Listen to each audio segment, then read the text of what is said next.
Hello everyone.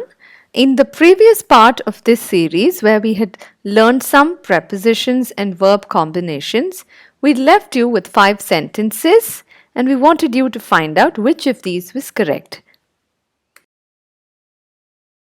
And here are the answers. To understand why some of these are incorrect or correct, let's quickly take a look. Whenever you have the go for form, it should be followed by a noun. So instead of saying Lady Diana often went for swimming, you should say Lady Diana often went for a swim.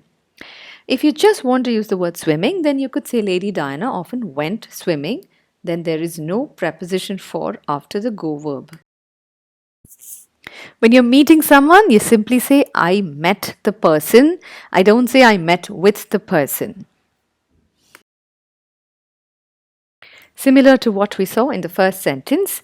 So instead of saying children went for running, you could either say children went for a run or children went running. In today's session, we're going to learn how to use different prepositions along with the verb agree.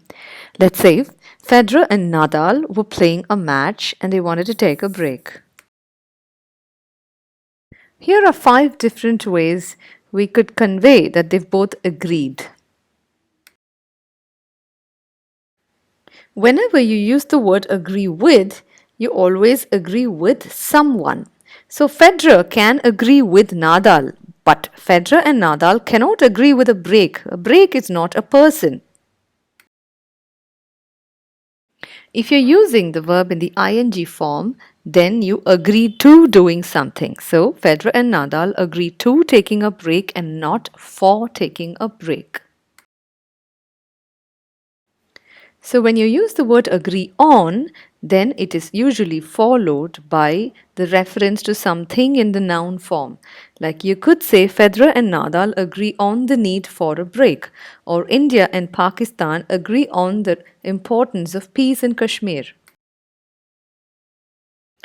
We leave you with 5 sentences. Why don't you take a stab at identifying which of these is correct? We'll give you the answers in our video next Wednesday. See you till then.